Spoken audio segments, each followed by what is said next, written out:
L'audience est ouverte, asseyez-vous.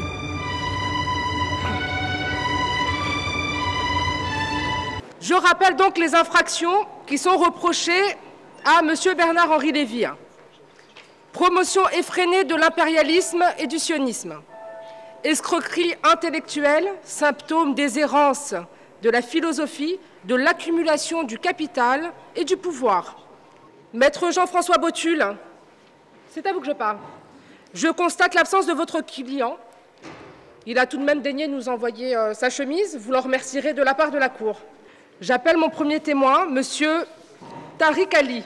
I am prepared to give evidence against his total complicity with so-called humanitarian imperialism all over the world. Fondamentalement, je suis prêt à offrir des preuves sur sa complicité totale avec de l'impérialisme dans le monde sous prétexte d'intervention humanitaire.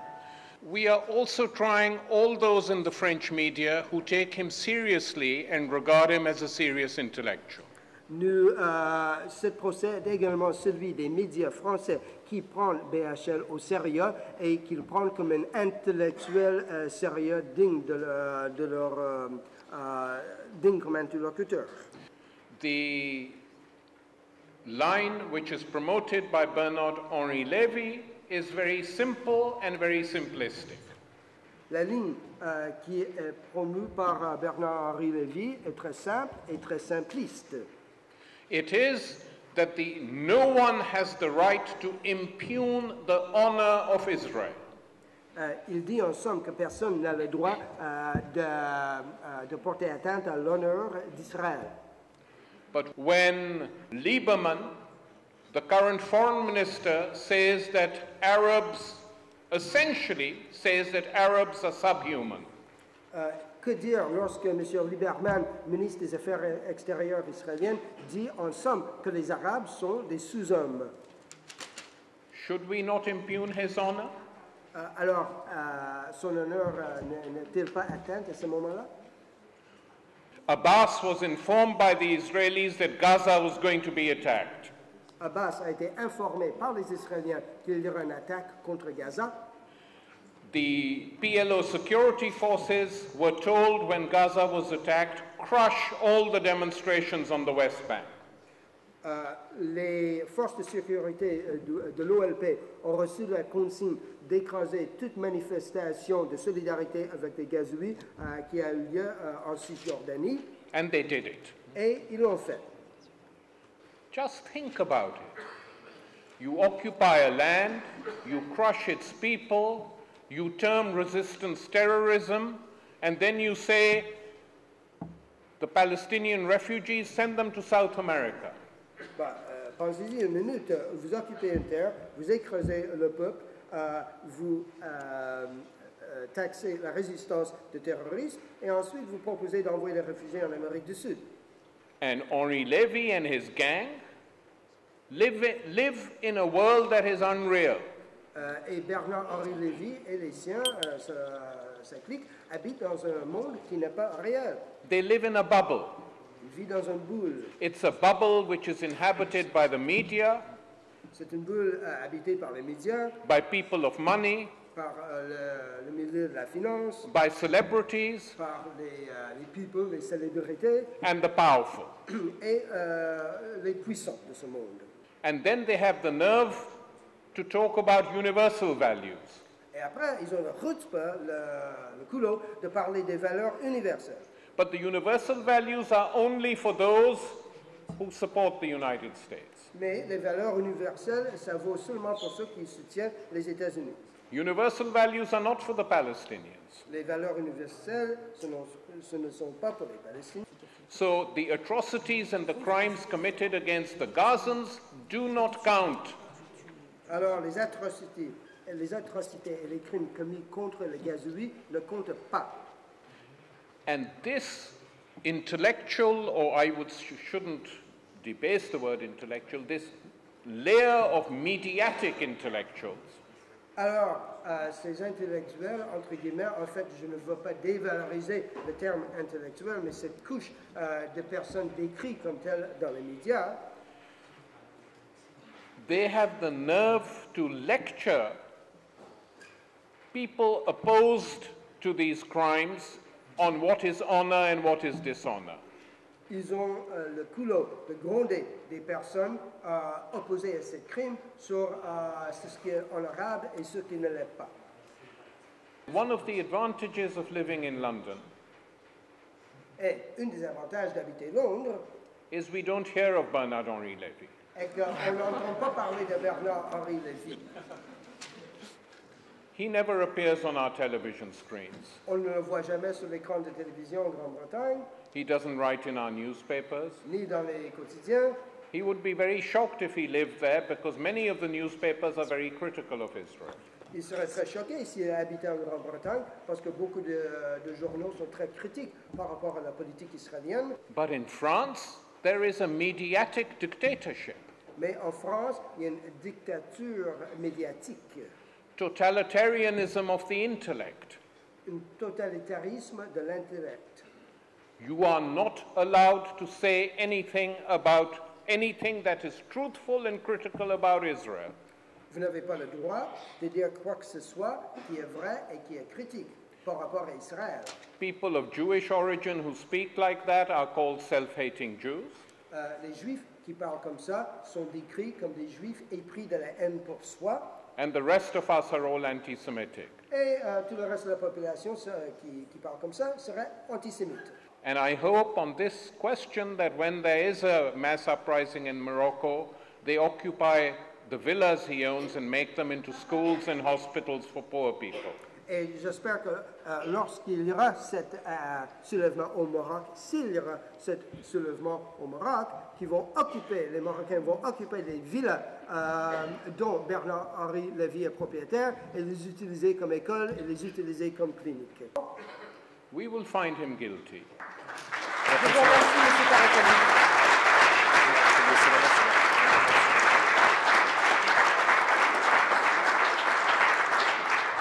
J'appelle à la barre M. Omar Slaouti.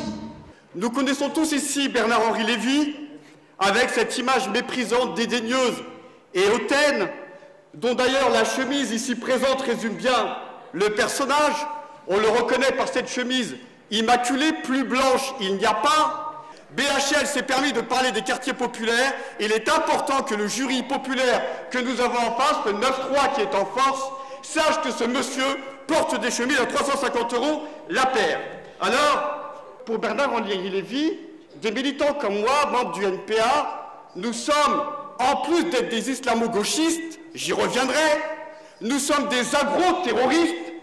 Les concepts et les idées avancées par Bernard-Henri Lévy, ce sont des idées qui agissent et qui mènent le monde pour le meilleur et pour le pire, sans aucun clin d'œil aux organisateurs de ce tribunal.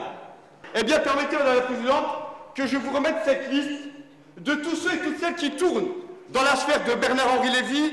Je en citerai quelques-uns: Bettencourt, Frédéric Mitterrand, Bayrou, Montebourg, Cohn-Bendit, Delanoë, Fabius, Kouchner et un conseiller de Nicolas Sarkozy, la deuxième fortune de France. Tous ces gens-là étaient présents au 20e anniversaire de la règle du jeu, la revue et le site de M.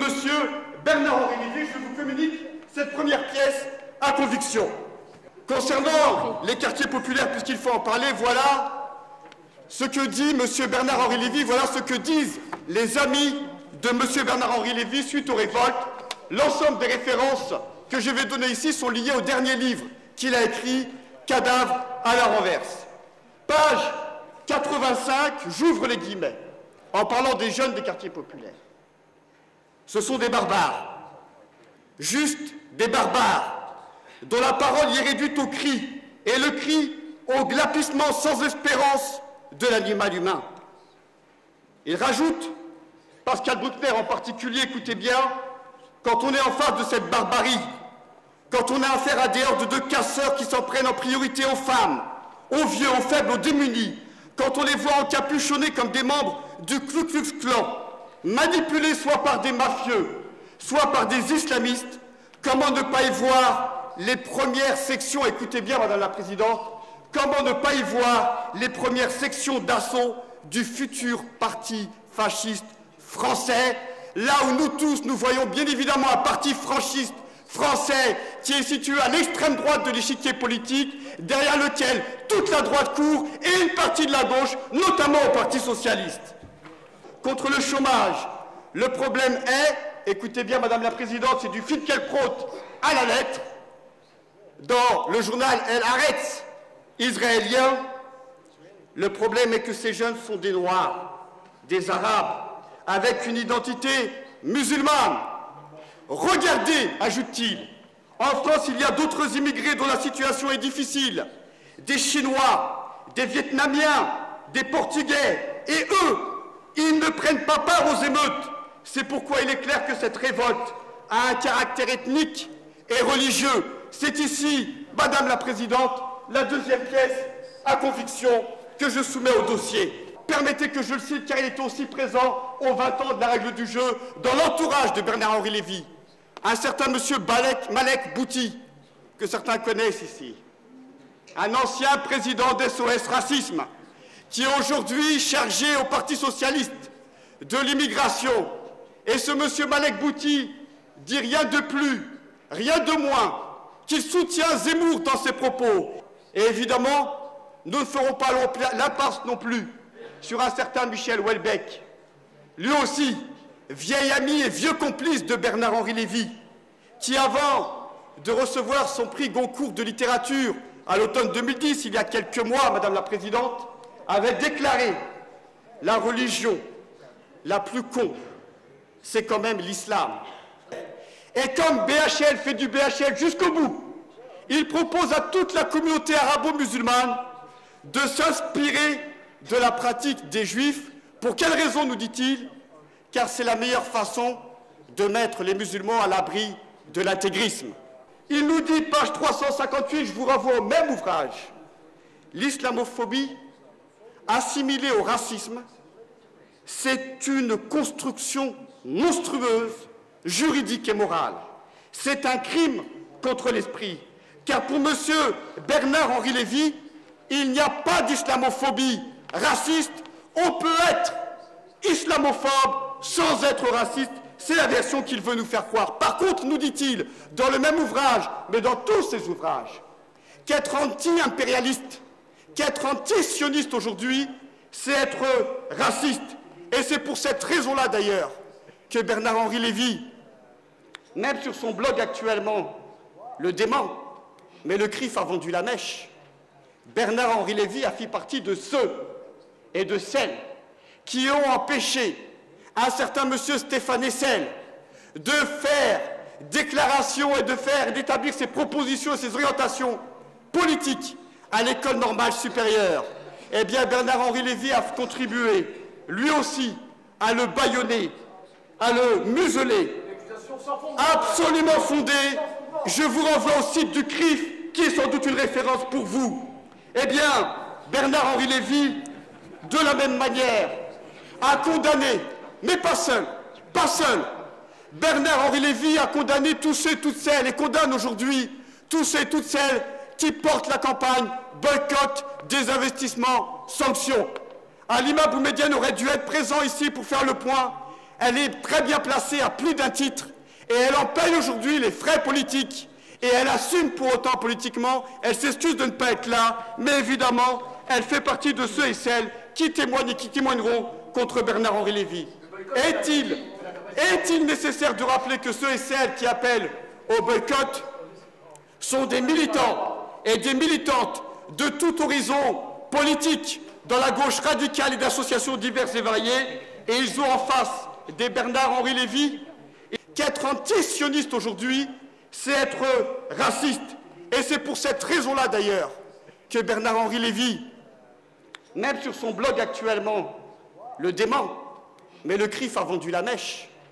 Bernard-Henri Lévy a fait partie de ceux et de celles qui ont empêché un certain monsieur Stéphane Hessel de faire déclaration et d'établir ses propositions et ses orientations politiques à l'école normale supérieure. Eh bien, Bernard-Henri Lévy a contribué, lui aussi, à le bâillonner, à le museler, absolument fondé, je vous renvoie au site du CRIF, qui est sans doute une référence pour vous.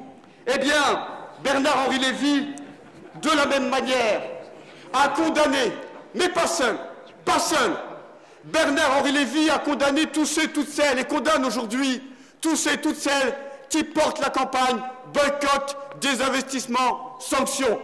Halima Boumedienne aurait dû être présent ici pour faire le point. Elle est très bien placée à plus d'un titre et elle en paye aujourd'hui les frais politiques. Et elle assume pour autant politiquement, elle s'excuse de ne pas être là, mais évidemment, elle fait partie de ceux et celles qui témoignent et qui témoigneront contre Bernard-Henri Lévy.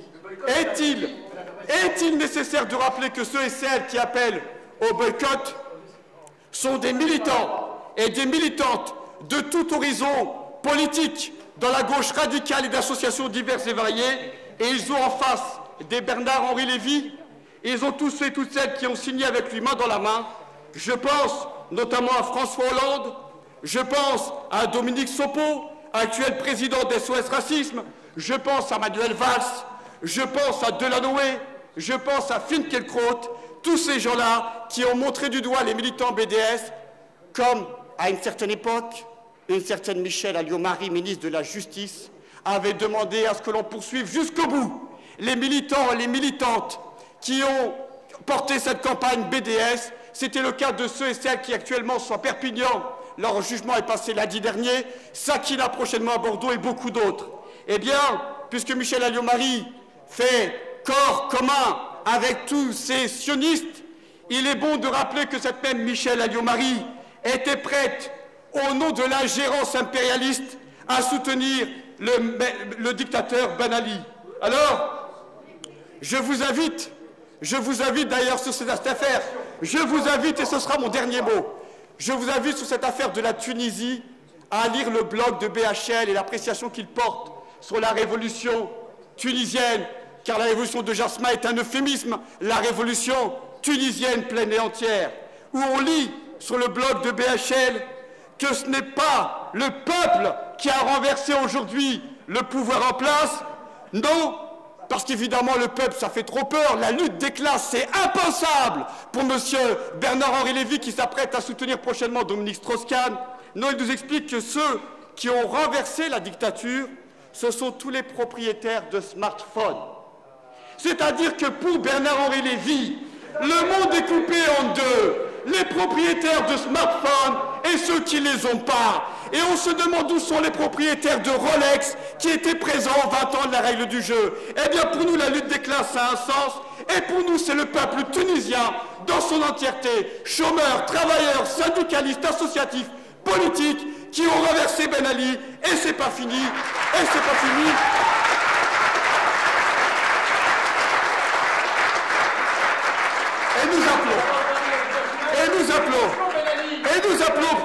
Et nous appelons pour notre part à ce que les Égyptiens, le peuple égyptien, dans toute sa grandeur, continue avec la même dynamique. Vous entendrez d'ailleurs sur son blog un silence assourdissant concernant l'Égypte. Que BHL ne prenne pas position sur l'Égypte, c'est évidemment notable. Et puisqu'on parle du droit d'ingérence, puisque l'ingérence est de mise et de rigueur, Maître Botul, vous permettrez que, comme ça a été dit par Tariq Ali, que nous invitons le peuple marocain, en le regardant très fraternellement, d'aller investir les propriétés luxueuses du président de l'association des Amis de Marrakech, qui regroupe les résidents les plus riches, dont évidemment notre souverain marocain que l'on exècre dans la période particulièrement. Absolument, absolument, c'est un appel à un renversement, et il se trouve que le président de cette association des Amis de Marrakech n'est personne d'autre que le fameux dénommé et pour moi coupable Bernard-Henri Lévy.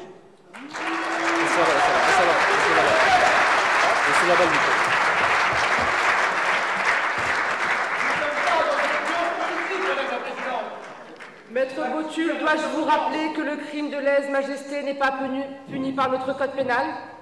Je vous demanderai de rester tranquille lors de l'intervention et de l'exposé de nos témoins. Je vous prie, vous aurez la parole tout à l'heure. Celui qui n'a jamais commis de bourde lui jette la première pierre. Jules, avant d'appeler le prochain témoin, je vous préviens que si vous interrompez encore le témoin, je pourrais vous obliger à porter la chemise de votre client, qui est certes très ami de nous. Donc je vous prierai de respecter le temps de parole de nos témoins. J'appelle à la barre Monsieur Olivier Villain. Alors, Olivier Villain est journaliste au journal Gauloise, et c'est un journal chrétien de gauche, c'est comme ça. Monsieur Villain, levez la main droite, et je vais vous dire la vérité, toute la vérité, rien que la vérité, sans haine et sans crainte, et en jurant bien évidemment sur la tête de quelqu'un qui vous est cher. Madame la Présidente, j'ai un peu honte, je vais tirer sur une ambulance, je jure sur la tête de Bernard Kouchner. Soit. Rappelez-moi, Monsieur Villain, sur quoi porte votre témoignage? Madame la Présidente, mon témoignage porte sur un point précis. L'accusé ici présent usurpe le titre d'intellectuel, comme le prouvent les bloc-notes qu'il a écrits dans le magazine Le Point les 8 et 15 janvier 2009. Nous avons la chance de pouvoir écouter ce soir des intellectuels prestigieux et de nous souvenir de Bertrand Russell. Ce sont des intellectuels parce qu'ils opposent leur savoir aux oppresseurs. Ce qui n'a pas été le cas de Bernard-Henri Lévy lorsque la population de Gaza était agressée par la plus puissante armée du Moyen-Orient durant l'hiver 2008. Or, le bilan y a été terrible. Si l'on met de côté plus de 5300 Gazaouis blessés, il y eut plus de 1400 morts côté palestinien, dont moins de 250 combattants. Parmi les victimes, on compte surtout 313 enfants et 116 femmes. Ces chiffres n'ont jamais été repris par Bernard-Henri Lévy. L'accusé a bloqué son compteur 3 jours avant la fin de l'opération militaire sur le chiffre de 880 morts. Mais essentiel. Madame la Présidente, je suis convaincu qu'une pression internationale plus forte aurait empêché ce carnage. C'est ce que montre le calendrier de l'opération Plomb durci. L'agression contre Gaza a été stoppée la veille de l'investiture de Barack Obama afin de ne pas gêner l'administration démocrate. Qu'a donc fait Bernard-Henri Lévy ? Madame la Présidente, je peux en témoigner, l'accusé s'est élevé contre les manifestants qui tentaient de sauver la population de Gaza. Il ne voyait parmi eux que des enragés, entre guillemets, qui, je cite encore, appellent à la haine. Pour achever de les discréditer, Bernard-Henri Lévy a même inventé de toutes pièces un procès en antisémitisme. Je cite, « Où étaient-ils ces manifestants quand il s'agissait de sauver les Tchétchènes ? Les Bosniaques, il y a des gens pour qui il n'y a de bons musulmans qu'en guerre contre Israël. » On le voit, le camp choisi par BHL n'était pas celui des Gazaouis enfouis sous les bombes. Après avoir accusé à tort le Hamas d'avoir rompu la trêve avec Israël, après avoir appelé, je cite, « à libérer les Palestiniens du Hamas », Bernard-Henri Lévy tentait d'établir, je le cite toujours, une différence capitale. Les Palestiniens tirent sur des villes, autrement dit sur des civils. Les Israéliens, eux, ciblent des objectifs militaires et font, sans les viser, de terribles dégâts civils. Fin de citation. Dans un cas, on a donc, entre guillemets, un crime de guerre. Dans l'autre, on a juste, je cite, un dommage collatéral. S'alignant sur la propagande des autorités israéliennes, l'accusé a présenté à ses lecteurs une vision contredite par toutes les ONG. Selon ses propres termes, le fait que les obus israéliens fassent tant de victimes ne signifie pas qu'Israël se livre à un massacre délibéré. BHL a pourvu le mot massacre de guillemets. Pour lui, ce massacre, donc, s'explique par, je lis sa prose, la vieille tactique du bouclier humain qui fait que le Hamas installe ses stocks d'armes dans les sous-sols d'hôpitaux, d'écoles et de mosquées. L'accusation de crime de guerre lancée à l'encontre du Hamas est très grave. Elle n'en est pas moins fausse. Le rapport de l'ONU, appelé rapport Goldstone, conclut au contraire que les quelques combattants à avoir utilisé des civils palestiniens en tant que bouclier humain se trouvent du côté israélien. Le rapport Goldstone a répertorié de nombreux autres crimes. Je les résume. Employer contre les civils des armes comme les bombes à fléchettes ou à phosphore est un crime de guerre dont nous pouvons voir les effets dans le documentaire Gazastrophe, par exemple. Mener des combats dans des zones urbaines, densément peuplées, qui plus est en déchaînant une puissance de feu inégalée, comme le reconnaît même la presse israélienne, est encore un crime de guerre. Oui, évidemment. Bombarder des hôpitaux, des écoles, un centre alimentaire de l'ONU sont autant de crimes de guerre. Détruire tout ce qui permet de vivre décemment dans la bande de Gaza, comme des exploitations agricoles, l'infrastructure pour l'eau potable, les centrales électriques, etc., constitue encore une fois un crime de guerre. Établir, enfin, un blocus qui rend l'aide alimentaire de l'ONU indispensable à la survie de 80% de la population de Gaza pourrait, je cite le rapport Goldstone, habiliter un tribunal compétent à l'assimiler au crime de persécution, qui est un crime contre l'humanité. Face à ces crimes, l'accusé se tait. Il a même continué à nier l'existence du blocus avant de finir par en minimiser la sévérité après l'arraisonnement du Mavi Marmara. La position de BHL peut se résumer encore aujourd'hui ainsi. Étant donné que des roquettes palestiniennes ont fait 4 morts dans le sud d'Israël à l'hiver 2008, je lis l'un de ces bloc-notes. Le plus remarquable dans l'affaire, le vrai sujet d'étonnement, ce n'est pas la brutalité d'Israël. Brutalité est là encore placée entre guillemets. Le plus remarquable n'est donc pas la brutalité d'Israël, c'est à la lettre sa longue retenue. Enfin, j'aimerais convaincre la Cour d'une chose. Par ses écrits, BHL contribue à l'agonie de Gaza. L'accusé entrave ainsi, à mes yeux, la réalisation du droit inaliénable du peuple palestinien à vivre en paix et à disposer d'un État, au même titre que tous les autres peuples. De ce fait, Bernard-Henri Lévy ne devrait donc plus bénéficier du titre d'intellectuel, et en contribuant à cette imposture, les médias dominants, dont il est un invité chronique, montrent le mépris qu'ils nourrissent en réalité pour les droits de l'homme.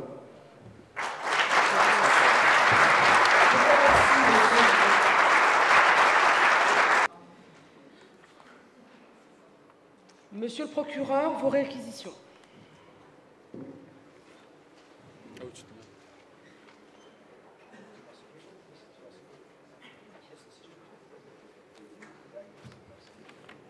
Alors, Madame le Président, à ce stade du procès, une question se pose qui brûle toutes les lèvres. Pourquoi ce procès? Pourquoi faire le procès de BHL alors que BHL a été condamné depuis longtemps, que la sentence a été exécutée puisqu'il a été entarté à 7 reprises par le gloupier qui s'est précipité sur lui en faisant gloup-gloup.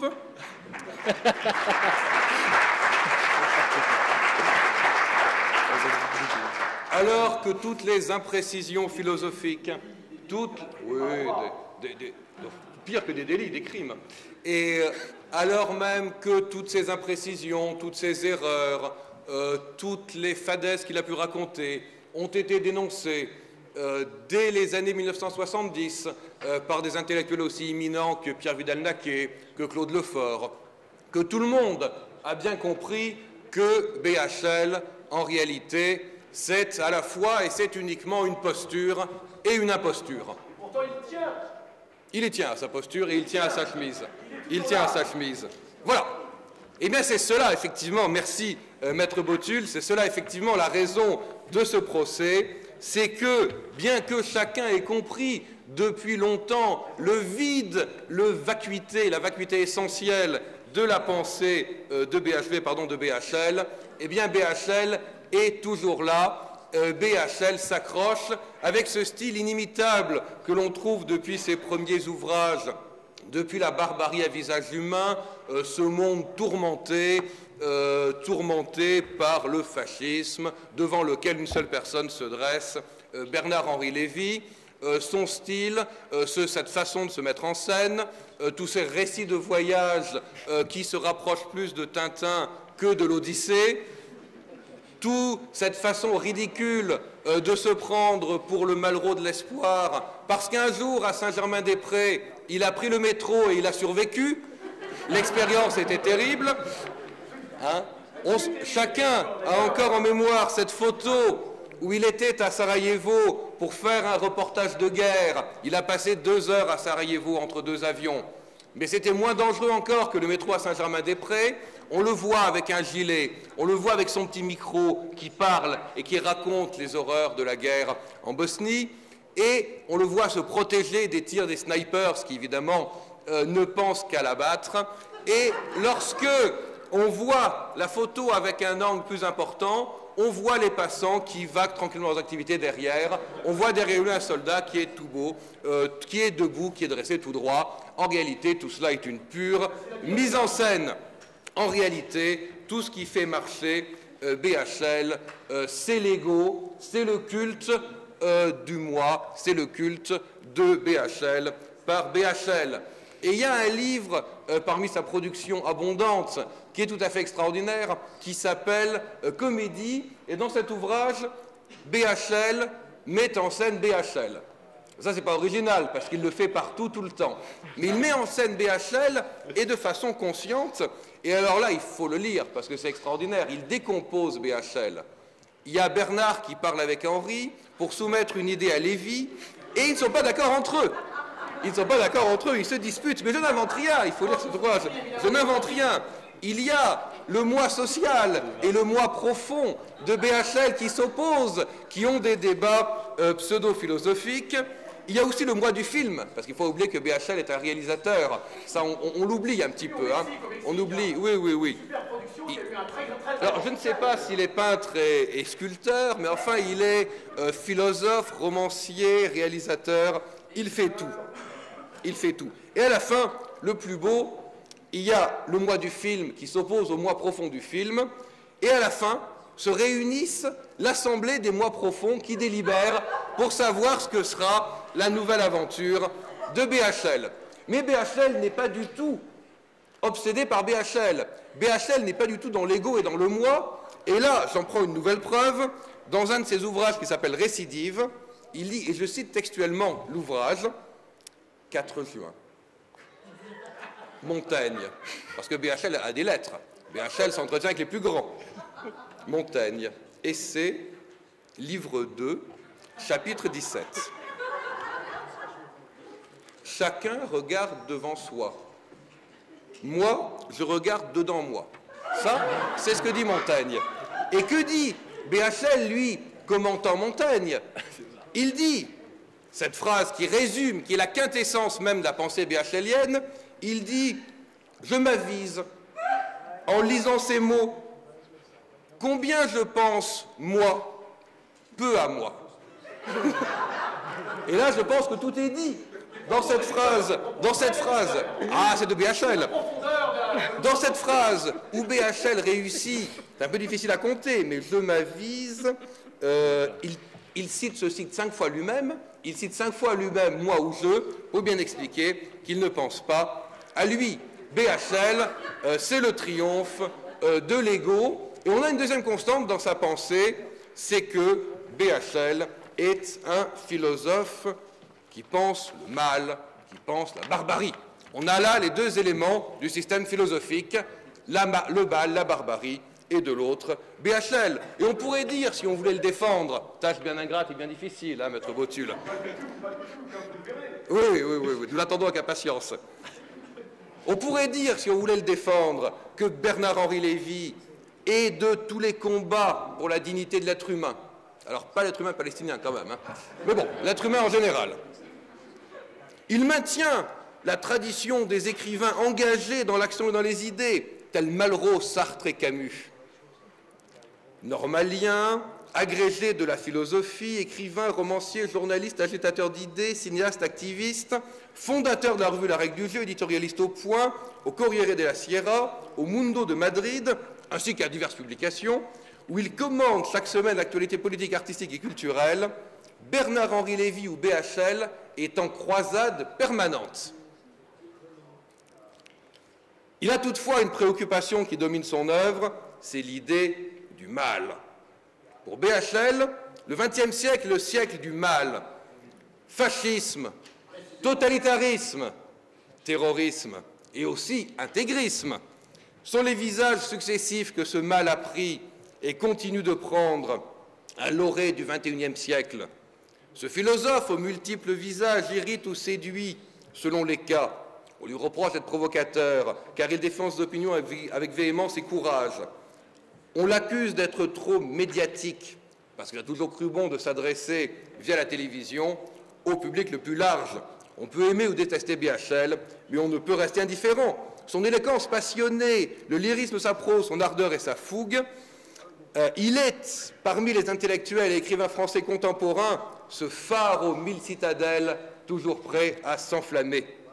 Eh bien, ce texte, je l'ai trouvé tout simplement en allant sur Internet, sur Google, et comme je ne savais pas trop au départ qui était Bernard-Henri Lévy, eh bien, j'ai tapé Bernard-Henri Lévy sur Google, et je suis tombé sur un site, bernard-henri-lévy.com. Au départ, je pensais que c'était un gag, mais pas du tout. Ce site est le site officiel de Bernard-Henri Lévy, et le texte dont je viens de lire quelques extraits est la définition de ce qu'est Bernard-Henri Lévy par Liliane Lazare, qui est sa groupie numéro 1. Il s'agit donc du texte officiel qui présente Bernard-Henri Lévy sur le site de Bernard-Henri Lévy. De Liliane Lazare, absolument. Absolument. Donc voilà un petit peu le personnage que nous avons à juger. Et il faudrait quand même, malgré tout, ne pas enlever à BHL son titre de gloire le plus impressionnant, même s'il est un petit peu récent. Voilà le fameux site. Bernard-Henri Lévy est quand même l'inventeur de la théorie du botulisme, qui marque une étape fondamentale dans la pensée philosophique, et ça, on ne pourra jamais lui enlever. Et je pense que c'est, finalement, pour résumer tous les chefs d'accusation qui sont portés contre Bernard-Henri Lévy, on pourrait dire que le crime qu'a commis Bernard-Henri Lévy, c'est un crime contre la pensée. Alors maintenant, pour qu'il y ait un délit d'opinion, faudrait-il qu'il y ait une opinion. Et là, on a simplement une mise en scène perpétuelle de Bernard-Henri Lévy dans sa croisade contre le fascisme. Le monde de BHL est simple. Il y a le bien et le mal. Le mal, c'est le fascisme, et le fascisme, c'est tout ce que n'aime pas Bernard-Henri Lévy.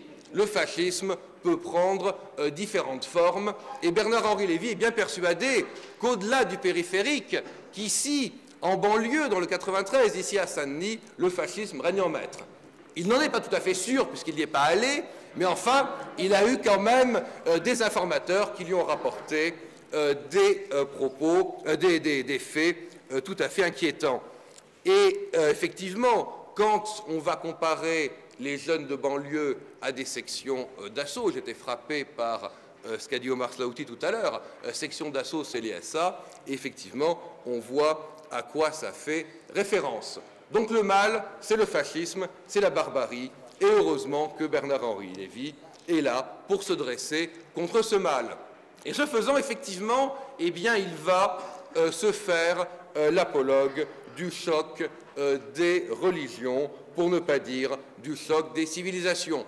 Bernard-Henri Lévy a participé depuis le début à l'aventure de SOS Racisme. SOS Racisme qui a quand même produit Malek Bouti, qui est le premier à avoir en France défendu l'idée d'une immigration par quota, qui est une idée qui débouche évidemment sur une pratique raciste. SOS Racisme, c'est clair, depuis le départ, il y a des gens qui ont créé des associations pour défendre les baleines, ils les ont appelées SOS Baleines. Quand on crée une association qui s'appelle SOS Racisme, eh bien, on a consciemment ou inconsciemment pour but le fait de préserver le racisme.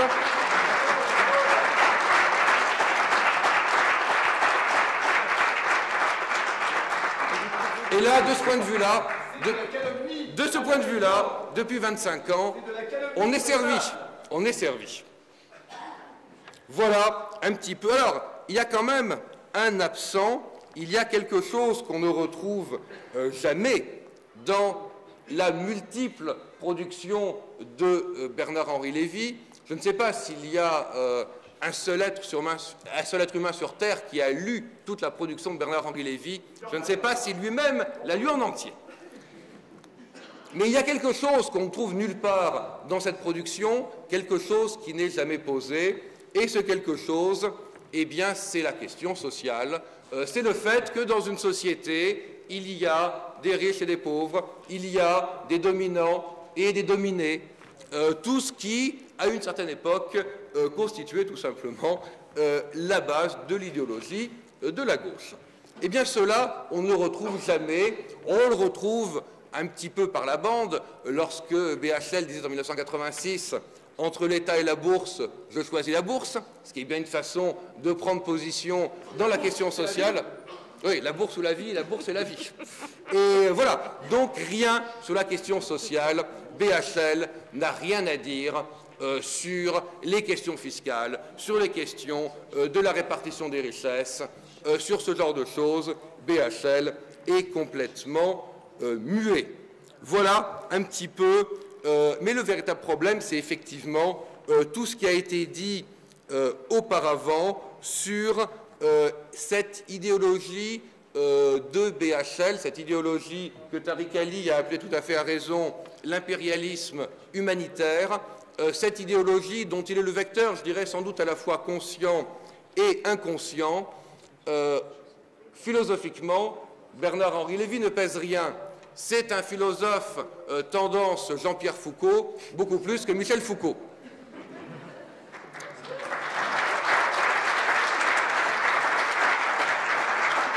Mais le problème, c'est que Bernard-Henri Lévy se maintient.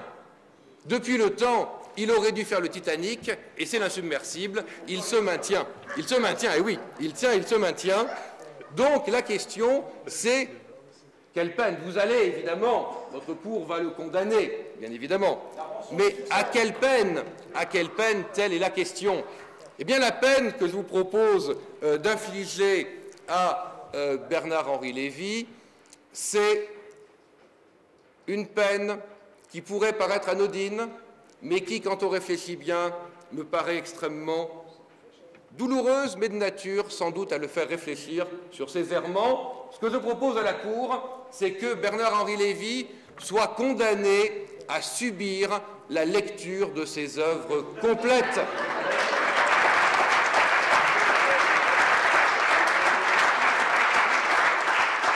Que reviennent vers lui tous ces mots qu'il a lancés dans la sphère publique, tous ces éditoriaux, toutes ces interventions télévisées, toutes ces interventions radio, et qu'il soit ainsi submergé par cet océan de bêtises et de lieux communs.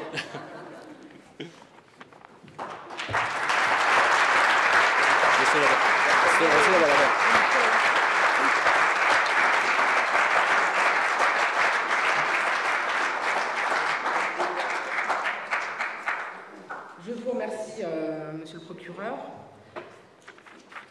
Pour la défense, maître Botul, vous avez la parole pour vos observations. Nous sommes dans une cour souveraine. Les droits de la défense sont essentiels. Je vous demanderai de respecter donc le temps de parole de monsieur maître Botul.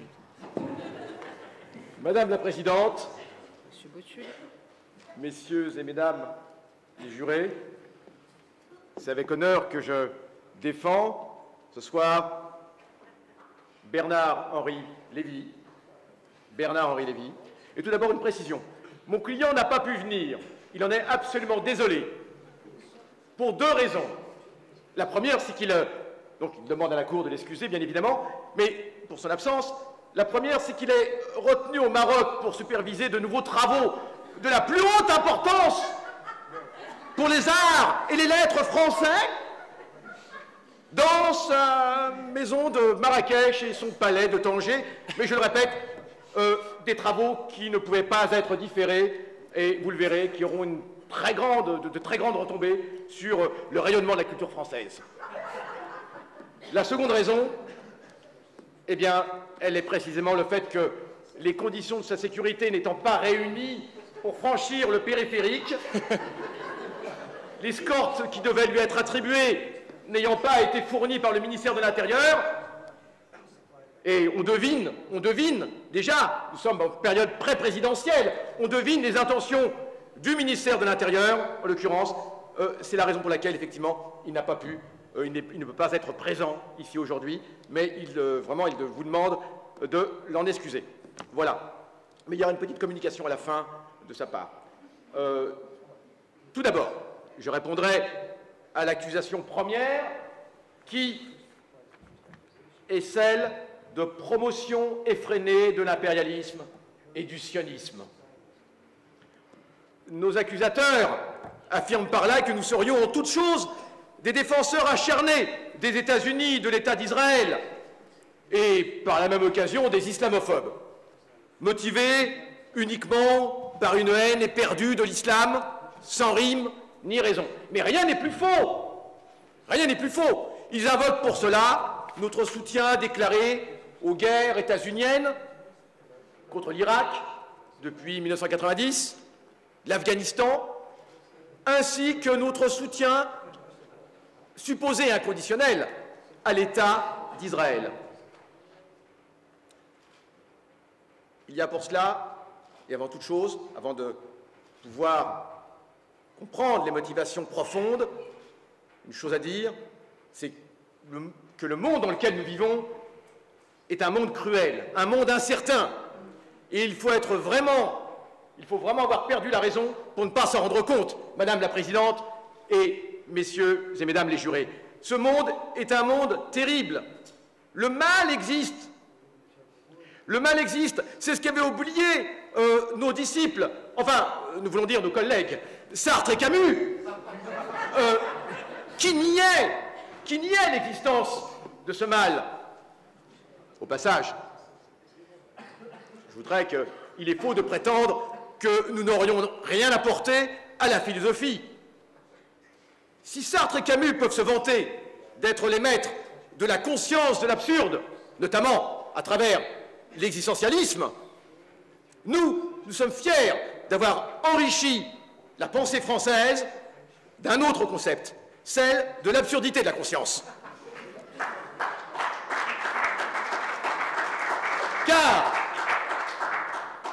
Car, messieurs et mesdames, les jurés, la Cour, qu'est-ce que la conscience sans la force face au mal? Ne vivons-nous pas une période où la conscience stérile doit enfin s'effacer devant la puissance féconde, régulatrice, celle des États-Unis en particulier, et de l'Occident en général, il faut le dire. Ce sont les seuls à pouvoir régenter ce monde incertain. Et la force des États-Unis n'a-t-elle pas apporté paix et prospérité au monde depuis la fin de la Seconde Guerre mondiale? Que serait le monde depuis la fin de la guerre froide si les États-Unis n'avaient pu imposer leur puissance régulatrice? Imaginez tous ces peuples qui débordent de leurs frontières comme cela. Ceux qui s'offusquent de notre soutien inconditionnel aux États-Unis ne doivent pas oublier ce fait. Et puis aussi, nous savons tous que la détestation des États-Unis est le marchepied du mal absolu, l'antisémitisme. Nous savons tous que cette détestation des États-Unis est le préambule au totalitarisme, car ce totalitarisme, nous le connaissons, et l'antisémitisme également, nous le connaissons. Cet antisémitisme, il est le baromètre politique du monde. Il est le baromètre politique du monde. Quand il n'y a pas d'antisémitisme, alors le monde va bien. Quand il y en a, alors nous avons tous à craindre dans nos foyers, dans nos demeures, pour nos êtres chers. Et cela, il faut le savoir. En 1990 et 2003, il fallait absolument éliminer la menace que l'Irak de Saddam Hussein faisait peser sur Israël et à terme sur le monde. Car tout ce qui menace Israël menace le monde. Pour faire ce travail, les États-Unis étaient tout à fait requis. C'étaient les seuls à pouvoir le faire. C'est pourquoi nous avons soutenu les 2 guerres contre l'Irak. Certes, ce pays a connu un drame humain, avec des centaines de milliers de morts civiles. Des morts civiles que nous avons déplorées, et que nous continuons à déplorer. Mais ce pays ne connaît-il pas désormais une transition démocratique avérée? Ne s'avance-t-il pas vers un avenir radieux? Des élections libres ne s'y sont-elles pas déroulées? Certes, nos détracteurs habituels auront beau jeu de nous rétorquer que la traînée de révolte démocratique qui enflamme la région arabe actuellement contredit, sans doute, la stratégie d'exportation militaire de la démocratie. Comme en Tunisie, mais bientôt en Égypte, Yémen, Jordanie. C'est vrai, disent-ils, nul besoin des États-Unis. Ne fallait-il pas en Irak laisser le peuple décider de son sort lui-même, sans ingérence? Mais ce serait oublier l'instance de responsabilité. Savent-ils, ces inconscients, le danger d'une liberté débridée chez ces Tunisiens, ces Égyptiens, ces autres Maghrébins frénétiques qui pullulent, qui grenouillent de l'autre côté de la Méditerranée?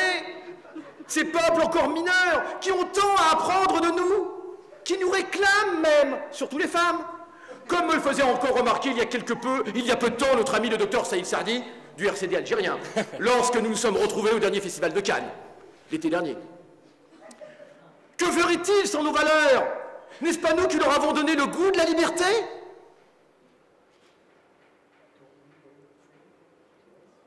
Les exemples iraniens et plus encore algériens ne sont-ils pas là pour prouver que livrés à eux-mêmes, ces peuples sont aussitôt sujets à leurs tentations totalitaires naturelles, comme aurait dit Hannah Arendt. N'ont-ils pas besoin d'être conseillés, tenus par la main, encadrés fraternellement dans leur marche timide vers la liberté? Par le PS, par exemple. Comme le proposait récemment mon ami Ségolène aux Tunisiens révoltés, qui se proposait d'accompagner leur avancée vers la démocratie. C'est ainsi que nous arriverons à un autre chef d'accusation, qui transparaît en filigrane. Notre islamophobie supposée. Notre islamophobie, de cette islamophobie supposée, justement. Mais rien n'est plus faux. Est-ce notre faute si un mal indicible ronge le monde, prenant naissance dans les terres d'islam, justement, le fascislamisme? Et là, je voudrais joindre au débat que c'est un concept dont la paternité doit nous être reconnue. Le fascislamisme, dont nous avons déposé les droits, d'ailleurs. Un fascislamisme, une force maléfique qui menace le monde libre, à l'instar de ses prédécesseurs totalitaires, le fascisme nazi et le totalitarisme stalinien, que nous connaissons bien, puisque nous l'avons pratiqué dans notre jeunesse lorsque nous étions maoïstes. Mais, attention, à la différence de notre ami Alain Finkielkraut, qui ne fait pas dans la dentelle, il faut le dire, lorsqu'il déclare qu'Oriana Fallachi, nous citons, enferme les musulmans dans leur essence mauvaise, je ferme les guillemets, nous, au contraire, nous établissons la distinction, comme aurait dit mon ami Bourdieu. Nous, au contraire, nous pensons que tous les musulmans ne sont pas forcément des intégristes et des terroristes. Pas tous. Pas tous, pas tous. Car, comme nous l'avons écrit récemment, j'ouvre les guillemets, une bataille politique se mène au sein même de l'espace civilisationnel musulman, entre deux camps, les assassins et ceux qui leur résistent. Je ferme les guillemets. J'ouvre les guillemets. Entre ces Marocains qui encouragent leurs femmes à aller visage découvert et les Somaliens qui les enferment dans des cages de tissu. Entre les musulmans européens de Bosnie et les tenants de la croisade contre les valeurs émancipatrices de l'Europe, dont les islamistes des GIA algériens qui éventraient les femmes enceintes parce que leur tenue leur paraissait exagérément occidentale, ce qui pour eux était une façon de prendre clairement parti pour la djellaba nationale contre le djinn cosmopolite et libérateur. Je ferme les guillemets. Par ailleurs, nos propriétés à Tanger, remises à neuf par la chaîne Arte d'ailleurs, et Mouriad à Marrakech, ne témoignent-ils pas de la sympathie que nous éprouvons pour les peuples musulmans en maintenant debout un patrimoine culturel qui, sans nous, s'effondrerait très rapidement en poussière? Non, je vous le dis, réellement, y a-t-il une autre voie pour l'islam que de se couler dans le monde, que de se couler dans le moule émancipateur et moderniste que nous lui proposons? C'est pourquoi nous ne comprenons pas le refus du monde musulman à entrer dans cet universalisme. Un universalisme qui le mettrait à l'abri, lui, de toute attaque, mais également l'Occident de la contestation majeure qu'il représente. Et finalement, ce serait un gage de la définitive acceptation d'Israël en Orient par la même occasion. Existe-t-il d'autre issue pour l'islam que d'effectuer cet aggiornamento pratiqué par les autres monothéismes avant lui? En un mot, le pouvoir mobilisateur de l'islam est une chose trop importante pour être laissée au sol musulman, indépendant de surcroît. C'est la raison pour laquelle, dès le début, nous avons fait barrage à Tariq Ramadan, un musulman trop indépendant, donc dangereux. Il faut le savoir. Nous avons même réussi à lui interdire l'entrée des États-Unis, grâce entre autres à notre excellent ami Daniel Pipes. Mais c'était nécessaire. C'était absolument nécessaire. C'est la raison pour laquelle nous sommes aux côtés de Ni Pute Ni Soumise, une association de musulmanes bien sous tout rapport,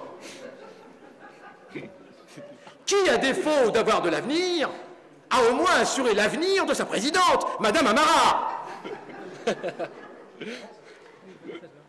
Et qui sont ces résistants intègres, nos alliés de l'intérieur de l'islam, qu'il nous faut absolument soutenir, ces courageux modernisateurs que nous offrons comme exemple? Il y a Rachid Kassi, qui, de chauffeur de Charles Pasqua, un des Pasqua Boys, se retrouve aujourd'hui sous-préfet, après être passé par le poste de conseiller à la diversité à l'Élysée. Il y a Mohamed Abdi, ancien vice-président de NPNS, compagnon de Fadel Amara, vice avec Annès, condamné à 2 reprises pour un détournement de fonds publics de plus d'1 million de francs, mais devenu depuis conseiller spécial de Fadel Amara. Au détriment de la région Auvergne, mais ça devait être une erreur de document. Il y a l'imam Chelgoumi, imam de Drancy, le courageux imam de Drancy, qui en janvier 2009, en pleine offensive contre Gaza, a eu le courage de visiter Israël et les colons de Sderot, qui vivaient sous la menace perpétuelle des roquettes du Hamas. Excusez-moi. Soignez la prononciation, comme vous accusez encore de torturer la langue arabe. Ne sont-ils pas des figures rêvées de l'islam de demain? Malek Bouti, disciple de notre ami Julien Drey, dont la laisse mérite réellement d'être en or. Et Bidar, le self musulman, qui peut se passer de tout, même de l'islam. Preuve d'un grand courage. C'est dans la même veine que nous nous sommes engagés pour la Bosnie, un pays de musulmans modérés, eux également bien sous tout rapport, pratiquant à peine 1, 2, 3 prières peut-être, non arabes, européens de surcroît, aux antipodes de toute préoccupation palestinienne pour la plupart. Car, en définitive, il s'agit de sauver l'islam de lui-même, et nous sommes encore présents. J'en arriverai au 2e chef d'accusation, combien provocateur qu'ils arboraient. N'y avait-il pas là un danger pour Israël? Surtout au moment de protestations mondiales, après les massacres de Sabra et Shatila. Alors oui, notre ami Julien Drey, et bien d'autres, mais surtout moi, nous avons mis tout notre poids dans la balance et avons aidé à la création des SOS Racisme, dont la présidence a été confiée, secrétaire général, c'était Harlem Désir, mais dont la présidence a été confiée à Éric Guébali, un sioniste convaincu, qui par la même occasion, se trouvait être président de l'Union des étudiants juifs de France, et qui d'ailleurs deviendra par la suite représentant du Parti travailliste au Congrès sioniste mondial. Quelle meilleure main pouvions-nous trouver? Mais c'était pour le bien de tous, y compris de l'islam, car ces jeunes n'auraient pas su gérer cette situation. Je vous le dis, nous vous le disons.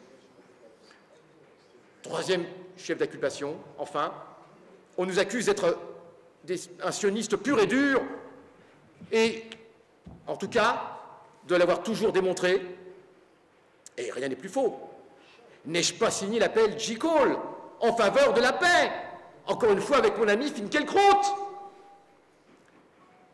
Nous sommes pour un État palestinien, car nous pensons qu'il faut sauver Israël de lui-même devant la montée des périls. Un État palestinien est la seule réponse face à la bombe démographique palestinienne. Chacun chez soi.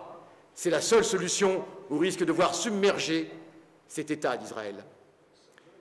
C'est pourquoi, réagissant à l'attaque contre le Mavi Marmara qui a fait 9 morts, nous l'avons qualifié de stupide. J'ouvre les guillemets.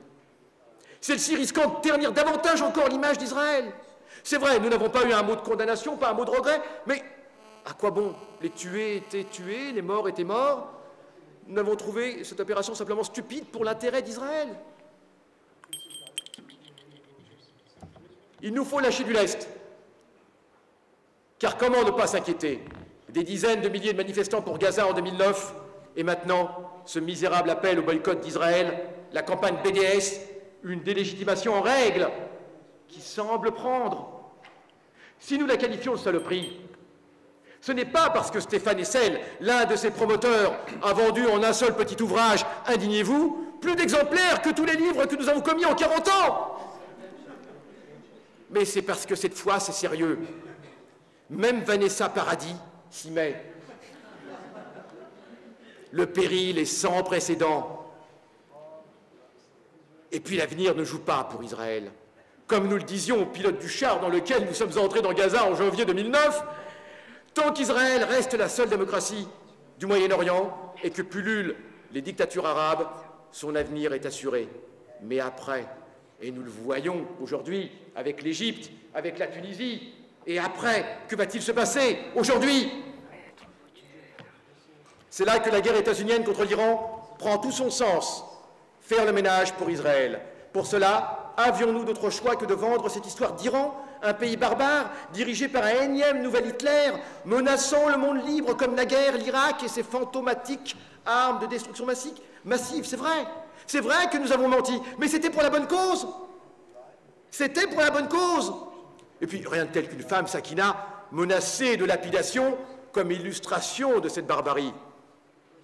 Même si nous savons, par ailleurs, que la lapidation n'a pas cours en Iran et que le crime de Sakina n'a jamais été d'adultère, mais le meurtre de son mari commis avec préméditation. Justement, si nous sommes entrés à Gaza dans un char, ce n'est pas que pour le romanesque de la photo, c'est parce qu'Israël, c'est notre vie, c'est notre guerre d'Espagne, c'est notre Amérique à nous. Ne trouvez-vous pas qu'Ahmadinejad ressemble de plus en plus à Hitler et Ismaël Haniyeh au général Franco? Nous trouvons. Nous trouvons. Et puis, si l'histoire devait retenir une image de nous, ce serait celle-ci. Après Bourdieu, Sartre, Camus, Foucault, Deleuze, que reste-t-il à part nous? Dans ce monde vide, d'une effroyable vacuité. Que reste-t-il? Ne sommes-nous pas le dernier monstre sacré? Notre réception au Flore l'autre jour pour les 20 ans de la règle du jeu, notre revue, n'en est-elle pas la preuve? Le tout Paris se pressait. Se déplacerait-il ainsi si nous n'en valions pas la peine?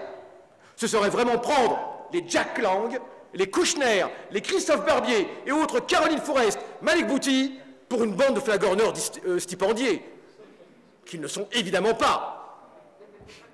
Pour finir, avons-nous le choix? Est-ce notre faute si nous sommes arrivés trop tard? Pour la Commune de Paris, pour la Révolution d'Octobre, pour la guerre d'Abyssinie, pour la guerre d'Espagne, pour la libération de Paris, pour la guerre des 6 jours, pour mai 68 et même pour le CPA, pour lequel nous étions trop vieux.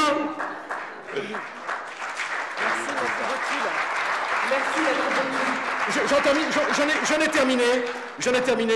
Qu'aurait été un Lord Byron sans la Grèce et les massacres de Kyo? Bref, que nous reste-t-il dans ce monde incertain où la barbarie à visage humain menace à chaque coin de rue? Qui peut prétendre détenir la vérité?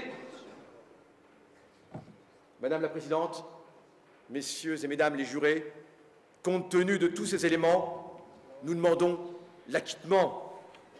L'acquittement. Nous demandons l'acquittement, un acquittement mérité. Mais pour finir, Bernard Henry a tenu à informer l'Assemblée que pour autant, il n'en oublie pas la banlieue, à laquelle il pense tous les jours, et à laquelle il a décidé de consacrer son prochain et passionnant roman enquête. Aussi élaboré et documenté que le précédent qui a tué Daniel Pearl, il s'intitule « Pour quelques burkas de plus ». C'est son titre. Alors, je vous en fais un petit peu le pitch. Alors, c'est l'histoire d'un reporter qui traque les réseaux clandestins d'importation de burkas à travers le 93. Et qui, arrivant dans le hall de la station de métro Saint-Denis-Basilique, est frappé d'emblée par un indice troublant qui l'inquiète. Il ne voit autour de lui que très peu d'Occidentaux. Voilà, j'en ai fini. Et encore une fois, je le dis, nous réclamons l'acquittement pur et simple, et je suis sûr que nous l'obtiendrons.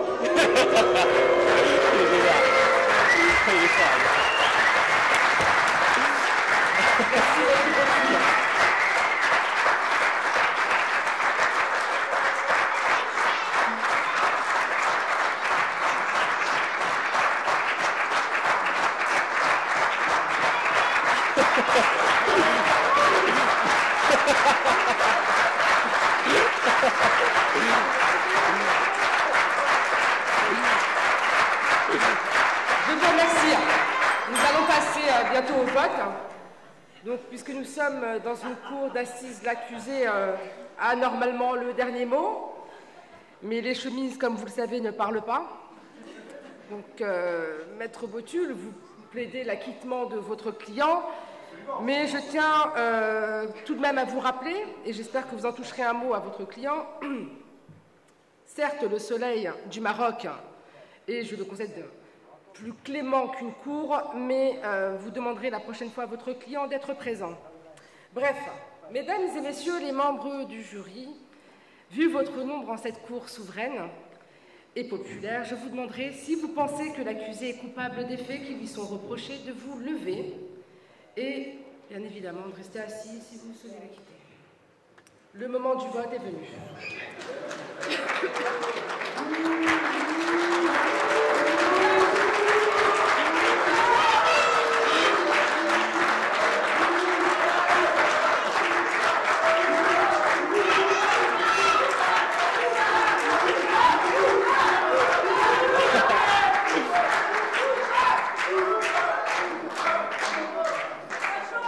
Je vous remercie, vous pouvez vous asseoir. Donc je constate que, mesdames et messieurs les membres du jury, vous condamnez M. Bernard-Henri Lévy à l'unanimité. Monsieur Botul, vous avez fait votre plaidoyer, je vous prie de respecter la cour. La cour se retire pour délibérer et reviendra dans je ne sais combien de temps.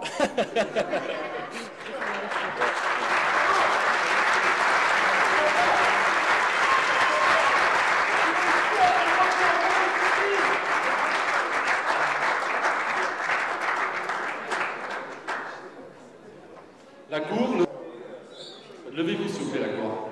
Madame la Présidente.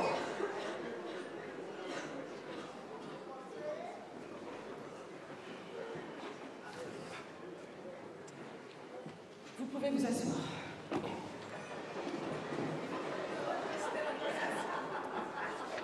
Mesdames et messieurs, monsieur le procureur, maître Botul, après plus de 5 heures de débat et d'âpres discussions, nous, la Cour, ayant reconnu que la peine demandée par le procureur était insuffisante, vu les charges qui pèsent contre l'accusé, condamnons celui-ci, donc M. BHL, aux peines suivantes. Subir la lecture de ses ouvrages, écrits par lui-même ou par d'autres, ou en tout cas les ouvrages qui lui sont attribués. Participer activement à la reconstruction et à la réhabilitation des tunnels de l'espoir à Gaza.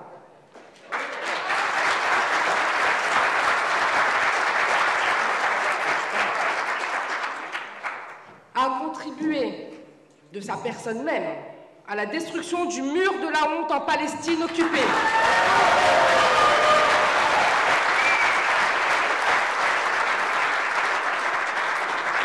Maître Botul, vous rappellerez à votre client que les deux peines qui précèdent sont assorties d'une mesure d'interdiction de se rendre dans le 6e arrondissement et notamment, et en particulier, j'insiste bien, au Café de Flore jusqu'à l'exécution de la destruction du mur de la honte et la réhabilitation des tunnels de l'espoir.